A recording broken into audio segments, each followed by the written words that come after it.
How you doing? This is Sam Tolley. For the last 4 weeks, I've been on a series concerning Dr. Martin Luther King. And it actually started in late January. And it really, it was what call an organic situation. It was never my idea to do a series on Dr. King at all until I read an article by a gentleman named Virgil Walker, who I explained in the first series. And he had this article that wasn't very complimentary of Dr. King's theological position. So I didn't want to read his article, which I found extremely interesting, because the first thing that will come out of people's mind or their mouths is that this article was, this guy, this is his opinion. How does he know? So it was my contention that the best thing to do is to always try to look at the direct source. And I read two articles over this last 2 weeks. I studied these two articles by Dr. King that he wrote, or these two papers rather, that he wrote in college. And not in college, but in his seminary classes. And the first was the humanity and deity of Jesus Christ. And the second was what experiences of Christians living in the early Christian century led to the Christian doctrine of the divine sonship of Jesus, the virgin birth, and the bodily resurrection. Now, I acknowledge up front that I was not here to discuss or to delve into Dr. King's private life. There had been accusations of infidelity and things like that. I wasn't getting into that. And I wasn't here to besmirch or denigrate his civil rights work. I think he did a lot of good work. But I was here to examine his theological positions. And as I laid out my premises based on his work at school, I invited anyone to please show me documentation. It could be a sermon that I could look up or another pieces of work that outlined a change in theology from him. Because what I read was quite disturbing, and I would have loved for him to have changed his position, because the assumption that most people have when they hear the name Reverend Dr. Martin Luther King, the Baptist minister who led the civil rights movement and was at one time the pastor of Ebenezer Baptist Church in Atlanta, Georgia, that he was a Bible-believing Christian.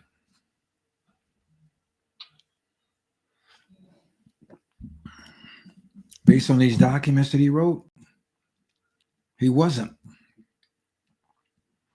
He didn't believe in the sonship of Jesus Christ. He didn't believe in the virgin birth. And he didn't believe in the resurrection.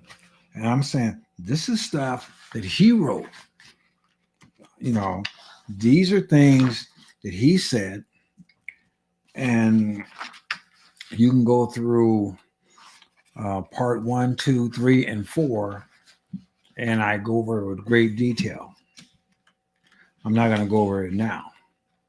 I'm going to try to deal with this last section. But based on those two papers, it appeared to me that his ideology was that Jesus was a great man and we should espouse to greatness. We should espouse to to be as good a human being as possible, and we should. But I don't understand how anyone um, can accept or think that Christianity is real if you don't believe in the miraculous. And from the position that he laid out, he did not believe in the miraculous. You know, and it's startling to me. Well, it was startling to me.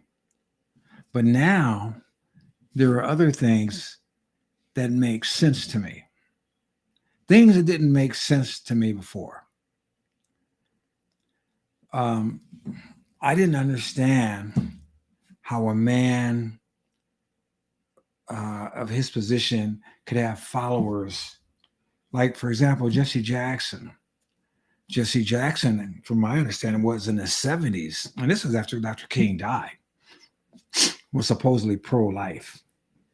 But he, in the 80s, morphed on to a pro-abortion position. Some say it was because he wanted to run for office and the Democratic Party was about pro-abortion. And my thought process is that the Bible explicitly is against murdering the unborn. You go to Psalms 139:13, where God said he made us in the womb. Or you go to Jeremiah chapter 1, where he said he knew him before he was born. But these people have this mindset that it isn't conducive to what a Bible believer would believe. And, you know, with Dr. King, I have to just tell the truth as I see it. Now, I don't know if I was suffering from cognitive dissonance because what I'm getting ready to get into this evening, and I pray I'm done with Dr. King after tonight, as far as me creating videos or doing podcasts. But I wrestled with this, but I had to present this. I couldn't get around it. And that's why I entitled this Martin, Margaret, and You. And the Margaret I'm talking about is Margaret Sanger, the founder of Planned Parenthood. You know, Planned Parenthood is the largest baby killing organization in the United States. They perform the most abortions. And let me clear myself. I did a video when Hillary Clinton was running and getting ready to run for president. And I excoriated her about her relationship with Planned Parenthood and her acceptance of the Margaret Sanger Award for the year 2009. And I wanted Black people especially to understand that Margaret Sanger was an enemy of Black people. And how could they support a woman like Hillary Clinton who supported Margaret Sanger and accepted that award? So I want to show you about 3 minutes of a clip of a video that I made concerning Hillary Clinton at that time. And then I'll get back with you. So let's see if we can make this work. About a little bit more than 3 minutes, and I'll get back to you.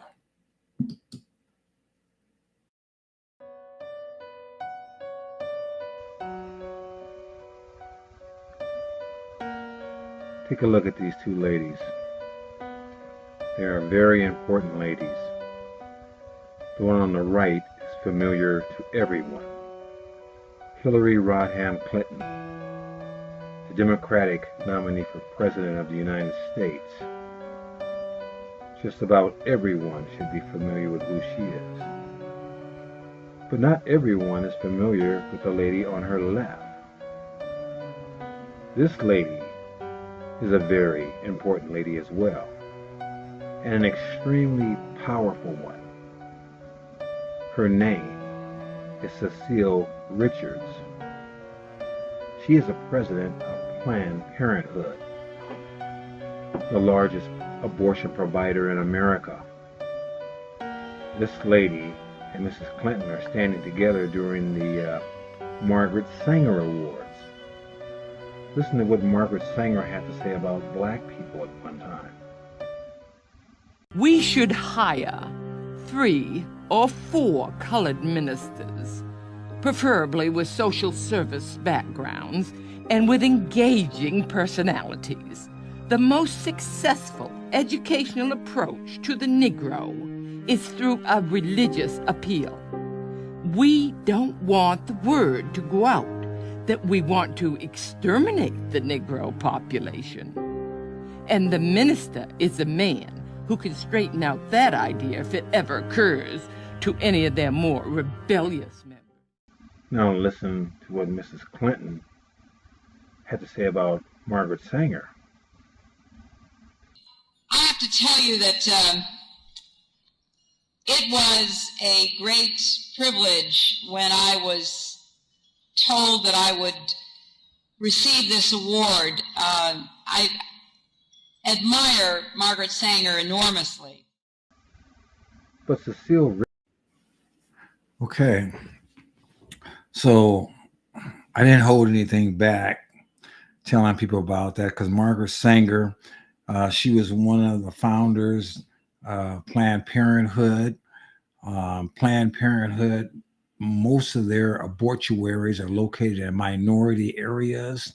You can go back into the history with Margaret Sanger spending time at a Ku Klux Klan rally. She was a speaker there.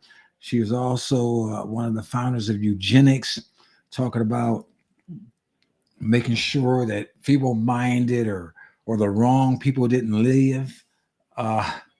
This woman had a lot of racist connotations about her to the point where a couple of years ago, Planned Parenthood decided that they wanted to change the name of their building for her. Look at this little clip from a news article regarding Margaret Sanger.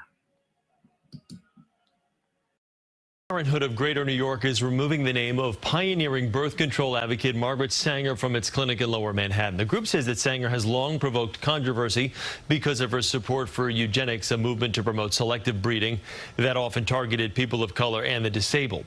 Sanger was one of the founders of Planned Parenthood of America more than a century ago. The clinic on Bleecker Street in Soho will now be known as the Manhattan Health Center. Now, Parenthood of Greater New York is... Sorry about that. It's interesting that Planned Parenthood want to get rid of the name of Margaret Sanger. It just dawned on me. Remember about like a year or two ago when they had this rush all over the country to get rid of statues, particularly in the southern states of Robert E. Lee and all these Confederates and all these people like this. Because these people were evil or whatever. I was totally against that. I'm still totally against that. And the reason being is this. When I was growing up as a child, I was told that the Republican Party was a party of slavery, that the Republicans hated black people, and they still tell that Republicans hate black people. So most of my black friends, we grew up thinking that we associated the Ku Klux Klan, we associated Jim Crow, we associated all that stuff with the Republican Party because the news media never told us the truth and we didn't learn anything at school. Well, now the truth has come out. Many of us have did our own research and we found out, in fact, that it was the Democrat Party was behind all of it. It got to the point where once we start saying, hey, wait a minute, it was a Democrat Party in charge of slavery and Jim Crow and stuff. These people were so blatant with their lies. They'll say, well, yes, it was. But in 1964 or 68, when Nixon was running, they switched sides. And I mean, think about that. They switched sides. Why would the winners decide to be losers?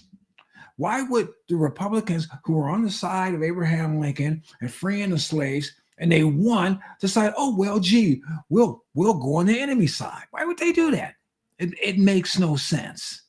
And for that matter, why would the Democrats who lost hundreds of thousands of people decide to switch sides and pretend like no, they're the good guys? It's like playing ring around the rosies or musical chairs. So when they got rid of the statues, it makes it easier to change history down the line. But if the evidence is still there, yeah, that was Lee. You know, he wasn't really a bad guy in most areas, but he was the general of the Confederate. He was the one trying to help keep the system in place. That was Stonewall Jackson. That was this guy. That was Jefferson Davis. All this stuff. But anyway, getting back to getting back to Martin, Margaret, and you. The reason why I jumped all over Hillary is because, like I said, Margaret Sanger was evil. And it's like, why would you support this woman? Now, I want to show you one more video clip that was taken like about 4 years ago. And this was about 4 minutes long. I think it was like from a Catholic organization about Planned Parenthood trying to celebrate Black History Month, but they try to ignore their founder. Hold on again. Let's try this one. Planned Parenthood is publicly commemorating Black History Month while turning a blind eye to what the organization's very founder remarked about race. That's this week's Speak Out segment. In a series of recent tweets, Planned Parenthood President Dr. Lena Wen praised Black employees and supporters of Planned Parenthood, including one of her predecessors, the organization's former president, Faye Waddleton. But Wen's posts overlooked Planned Parenthood founder Margaret Sanger's writings on race. In her autobiography, Sanger wrote that she spoke at a 1926 Ku Klux Klan rally. She characterized her lecture there as a success, writing, quote, "I believed I had accomplished my purpose," and that, quote, a dozen invitations to speak to similar groups were proffered. In a 1939 letter to Dr. Clarence Gamble, Sanger wrote that to expand her efforts, colored ministers should be hired to help them make their case. Here are her words. Listen to this. "The most successful educational approach to the Negro is through a religious appeal. We don't want the word to go out that we want to exterminate the Negro population. And the minister is the man who can straighten out that idea if it ever occurs to any of their more rebellious members." This disdain for African Americans is not just a stain in the organization's past, it is ongoing in their work today. Black babies are aborted at a disproportionate rate in the U.S. population. According to the Centers for Disease Control, abortion rates in 2008 for non-Hispanic Black and Hispanic teenagers were 2 to 3 times higher than the rates for non-Hispanic white teenagers. The fact Planned Parenthood claims to celebrate Black History Month while not acknowledging these facts speaks to its hypocrisy and lies. Do not trust Planned Parenthood and do not fall for their propaganda, not during Black History Month or for any month for that matter. Well, like I said, Planned Parenthood want to get away from Margaret Sanger, their founder. But the reason why I'm talking about this, and when I mentioned cognitive dissonance, some time ago, I don't remember when, maybe I tried to get it out of my brain. I come to find out that Martin Luther King also received the Margaret Sanger Award.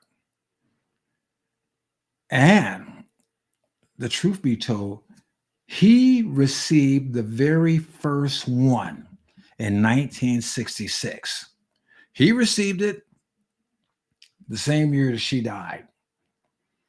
And I think that in my mind, I was trying to think, oh, well, maybe he was deceived or whatnot. when he got this award. He didn't know better. I know his niece thinks that he was deceived some kind of way and that he didn't go get it personally, but he sent his wife to get it. He sent his wife, and she, in fact, read his speech. And Planned Parenthood has the Martin Luther King acceptance speech for the Margaret Sanger Award on their website. And that's where I got it, and that's what I'm going to read. That's why I think we have people, these liberal ministers that claim that they're Christians, but they support killing the unborn. People like Senator Warnock. And Senator Warnock is not just any senator. Senator Warnock, let's get a picture of him up here for you to see.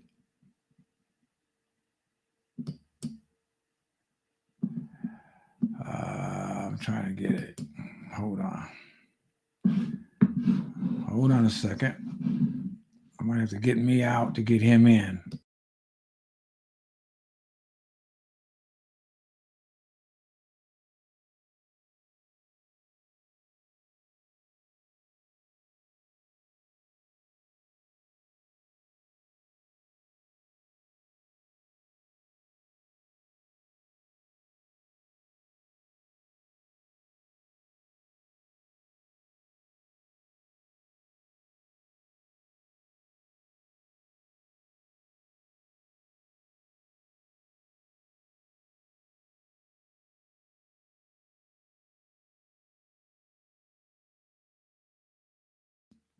Well, Warnock said no.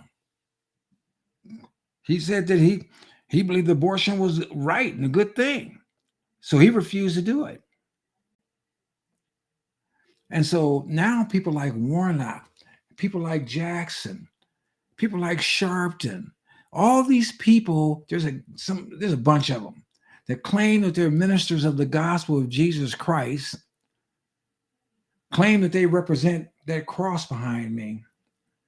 At the same time, claim that killing babies in the womb, homosexual marriages, and all these other things that the Bible finds blasphemous are acceptable.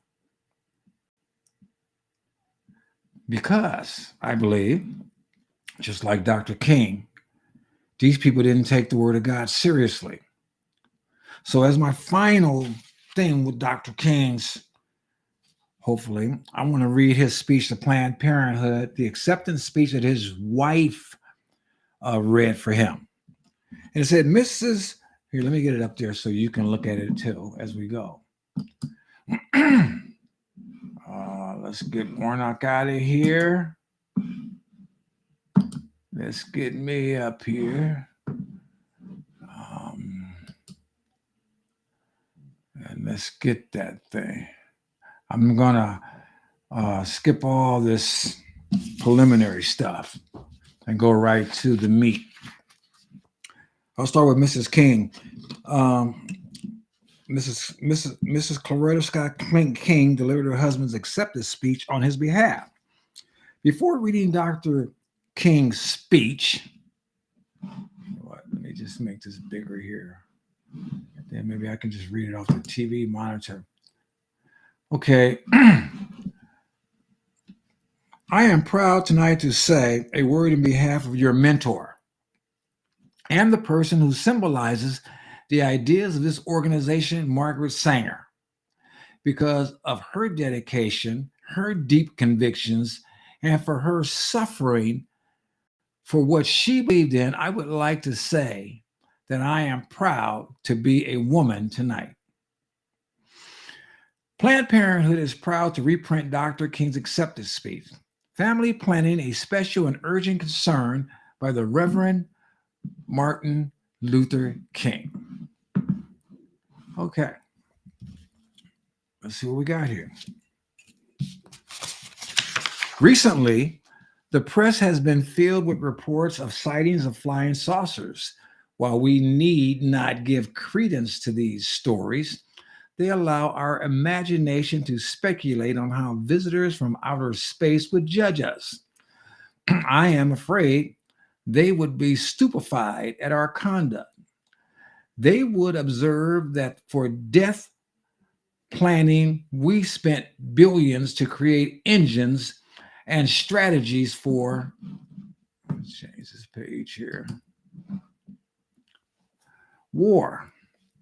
They would also observe that we spend millions to prevent death by disease and other causes. Finally, they would observe that we spend paltry sums for population planning, even though its spontaneous growth is an urgent threat to life on our planet. Where did he get that from? The Bible says that we are supposed to fill the earth. So this threat of overpopulation, this global warming, this threat that we are dangerous to the earth, been going on for a long time. And apparently Dr. King thinks that we overpopulate the earth. If God said to fill the earth and he's gave us all these resources to live in the earth, don't you think he knows what he's doing? Okay. Our visitors from outer space could be forgiven if they reported home that our planet inhabited by a race of insane men whose future is bleak and uncertain. There is no human circumstance more tragic than the persistent existence of a harmful condition for which a remedy is readily available.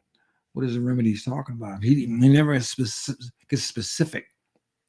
Family planning to relate population to world resources is possible, practical, and necessary. Unlike plagues in the Dark Ages or contemporary diseases, we do not yet understand the modern plague of overpopulation is soluble by means we have discovered and what resources we possess. When I was growing up, I used to believe this nonsense that we're overpopulated. The fact of it is just a whole lot of us like to live in these little enclaves, these cities. I remember driving from Pasadena to Las Vegas. And between there's so much land, there's no way in the world we're overpopulated. There's land that could be irrigated, land that people can live in, land that we can grow stuff. And don't tell me we can grow in the desert, because I lived in Palmdale, Lancaster for many years, and now I live in another desert in Arizona. We are not overpopulated. We might be overpopulated in a small cluster of area, but we got plenty of land space for people. And if we're going to trust in what God said, I'm talking to the Christian now. He told us to fill the earth. He didn't tell us to try not to fill it. And he told us to subdue it. Basically, he said, look, I'm giving you a place to live, and I'm giving you all the resources you need to live in it. Now we got an ideology that's running around here that, we got to save the planet. We got to get rid of fossil fuels. We got to use wind and electric batteries. And these dadgum electric cars are more pollutive than gas cars. It costs more pollution to build one of them suckers, and if they catch on fire, you can't put the fire out. And then the resources that are used to make these gigantic batteries, and then you're going to have stuff that you can't even do the landfill. And as far as these turbines, these things are made with stuff that isn't biodegradable, that has to be replaced. This is nonsense. When God gave us coal, God gave us oil, God gave us gas, God gave us nuclear. Why aren't we just relying on what God gave us and trusting in him? Because we've become a society that don't want to believe in God. We want to believe in man. Anyway, Uh, what is lacking is not sufficient knowledge of the solution, but universal consciousness of the gravity of the problem and education of billions who are its victims. It is easier for a Negro to understand a social paradox because he has lived so long with evils that could be eradicated but were perpetuated by indifference or ignorance. The Negro family had to devise unique methods to deal with this problem. And perhaps the measure of success he is realizing can be an inspiration to others coping with tenacious social problems. In our struggle for equality, we were confronted with the reality that many millions of people were essentially ignorant of our conditions or refused to face unpleasant truths. The hardcore bigot was merely one of our adversaries. The millions who were blind to our plight had to be compelled to face the social evil their indifference permitted to flourish. After centuries of relative silence and enforced acceptance, we adapted a technique of exposing the problem by direct and dramatic methods.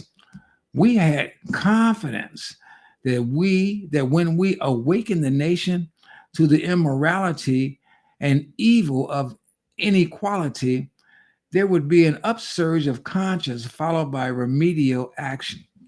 Dr. King, looking for the government to solve problems that only man can solve with the assistance of God. We knew that there were solutions and that the majority of the nation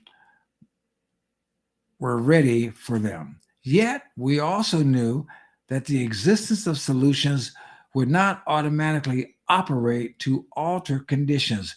We had to organize not only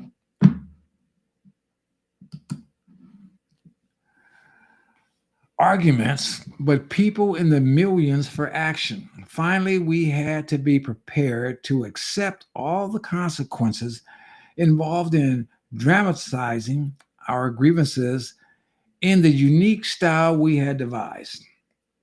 There is a striking kinship between our movement and Margaret Sanger's early efforts. Well, Margaret Sanger's early efforts were to get rid of people, were to sterilize people, were to control breeding, give people licenses where you can get married, but you got to get a license to have kids. Or maybe we can put these feeble-minded people in some kind of farm area where we keep them isolated. These human weeds, as they were. She, like we, saw the horrifying conditions of ghetto life. Like we, she knew that all of society is poisoned by cancerous slums. Like we, she was a direct actionist, a non-violent resistor. I don't know what's non-violent about killing babies in the womb. She was willing to accept scorn and abuse until the truth she saw was revealed to the millions. At the turn of the century, she went into the slums and set up a birth control clinic. And for this deed, she went to jail because she was violating an unjust law. It's interesting.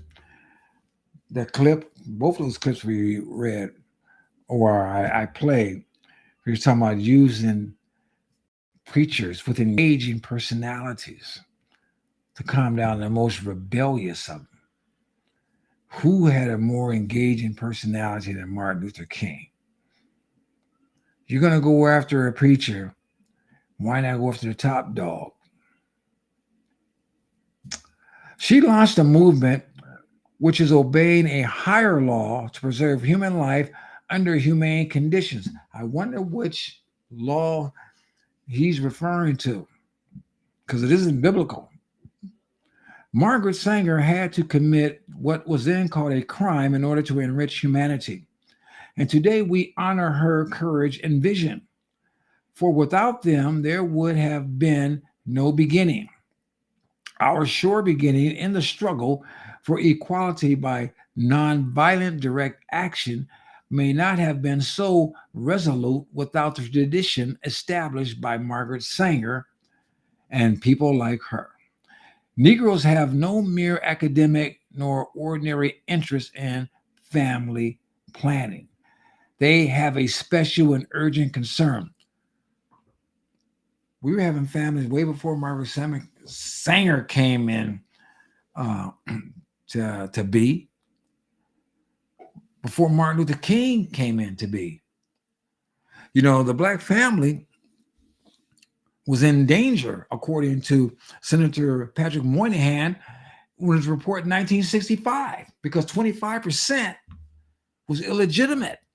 Here's a year later, I don't hear Dr. King talking about the black family as far as keeping the family together with biblical, godly efforts. He's talking about the efforts of this woman through birth control. Now, whether you believe in contraceptions or not, that's another story. But anytime the egg and the sperm unite, they create a new being. That is not, if you can keep the egg separated from the sperm, you don't have that being. But if they unite, that's 46 brand new chromosomes that never existed before. And left alone, that will be a person. Okay, let me see, where was I?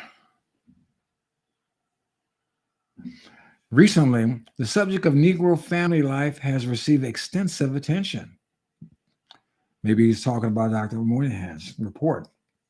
Unfortunately, studies have overemphasized the problem of the Negro male ego and almost entirely ignore the most serious element, Negro migration.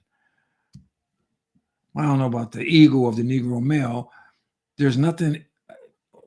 The man is supposed to be the head of the house. And if you're not helping the man maintain his position as the patriarch, and you're going to end up with a matriarch society. And that's exactly what black folks have ended up with. Dr. King didn't live long enough to see that.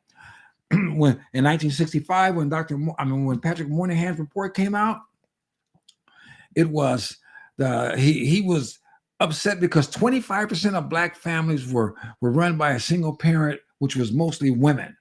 Now it's almost 75%. So the only thing about the male ego is give the man the opportunity to do what he needs to do to take care of his family. But the Great Society under LBJ, it decided to help the black family by getting rid of the man.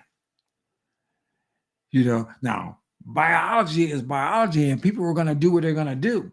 So if you don't have a husband and a wife together as a unit, folks are going to have sex, and then you have these babies, and then you got babies raising babies, and then you got these boys being grown in these matriarchal societies where you end up seeing stupid stuff like today.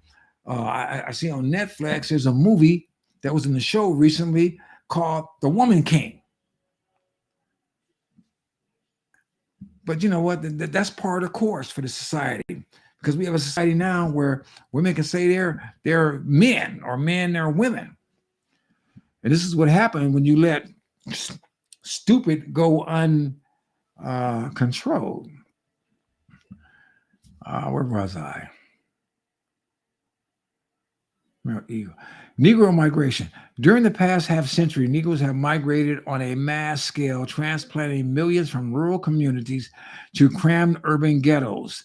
In their migration, as with all migration, they carried with them the folk ways of the countryside into the inhospitable city slum.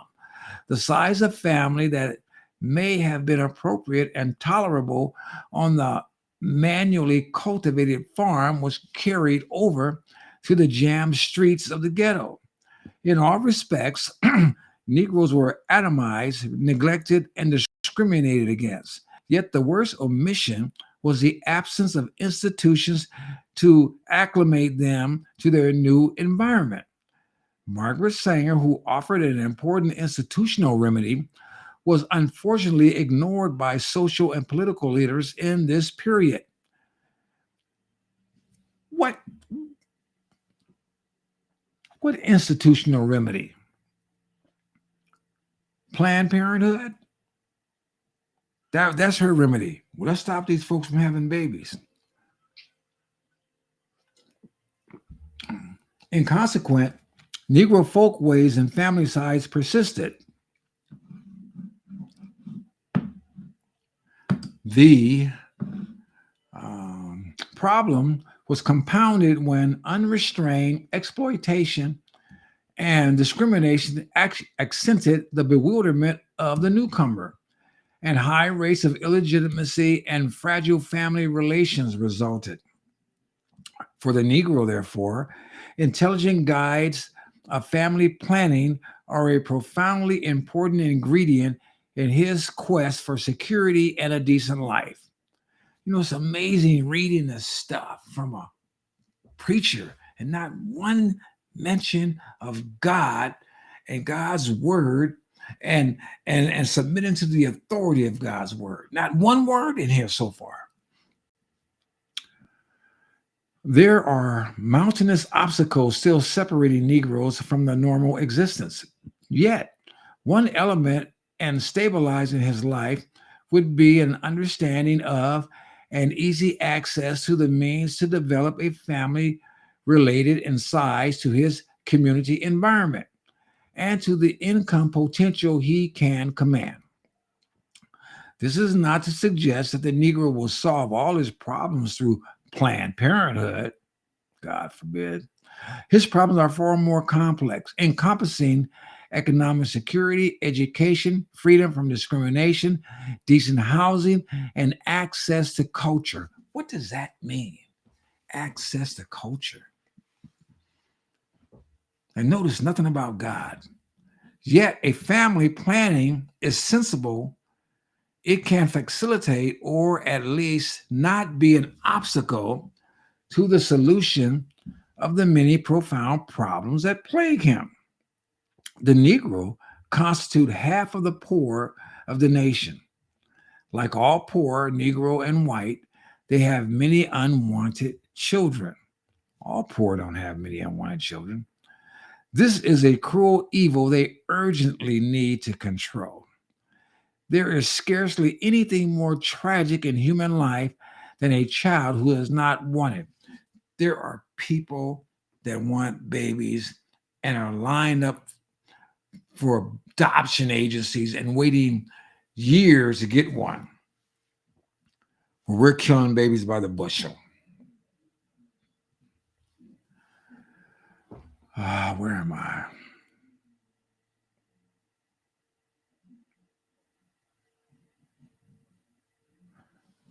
Lost my plaque.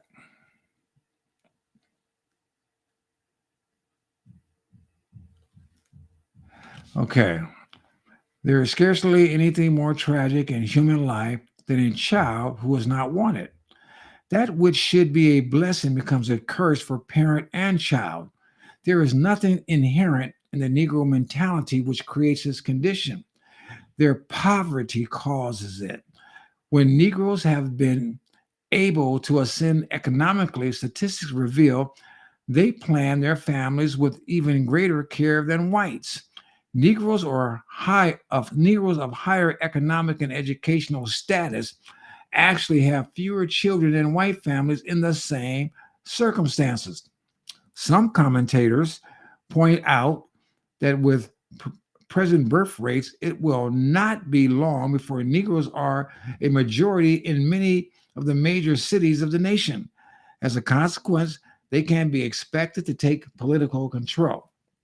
And many people are apprehensive at this prospect. Negroes do not seek political control by these means. They seek only what they are entitled to and do not wish for domination purchased at the cost of human misery. Well, let me tell you, blacks are no longer the number one minority in the United States. Hispanics have overtaken us. And I would even venture to say the Hispanics that were here legally instead of the illegal folks that are brought in constantly. because black folks have fell into the Planned Parenthood idea of killing off their babies. In some cases, we abort more babies than are born. I did a series on New York City. That's easy to find that they're killing more babies than were born. From 20 to 20, 17, every year there were more abortions than births. Look up my series on that.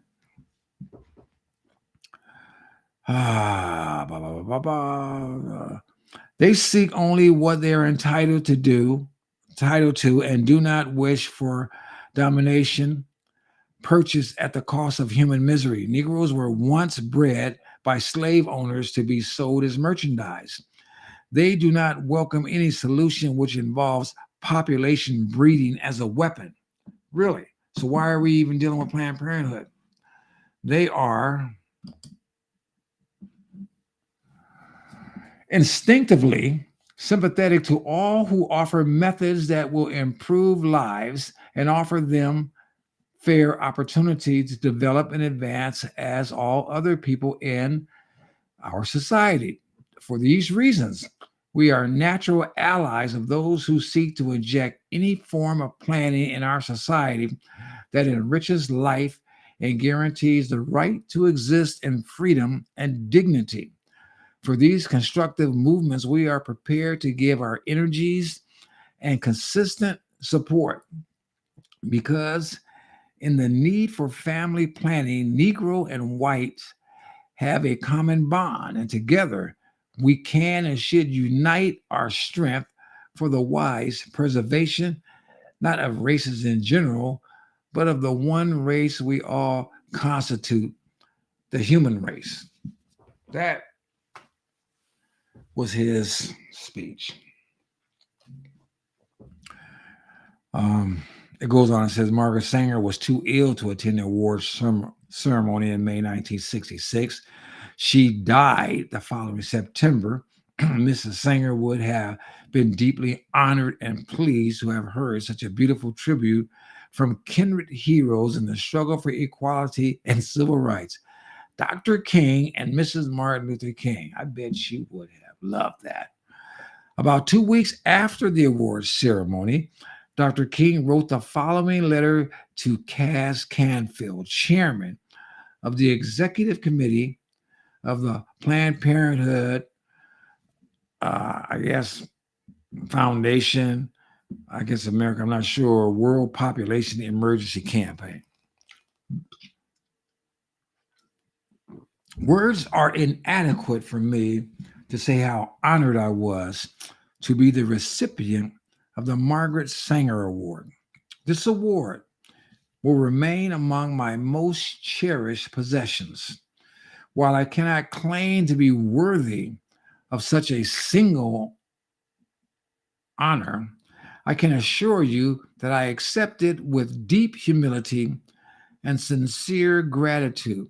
Such a wonderful expression of support is of inestimable value for the continuance of my humble efforts.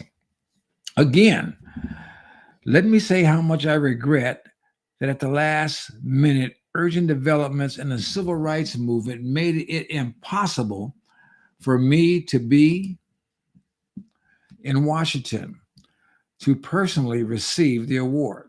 My wife brought glowing accolades of the wonderful reception and impressiveness of the total occasion. I am happy to be the recipient of the Margaret Sanger Award, and I can assure you that this distinct honor will cause me to work even harder for a reign of justice and a rule of love all over our nation. Sincerely yours, Martin Luther King, Jr.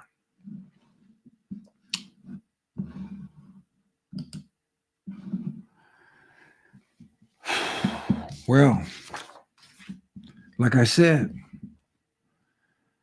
there was not one word honoring God, seeking God, petitioning God, um, thanking God, acknowledging God, seeking nothing, not one word. It was all human.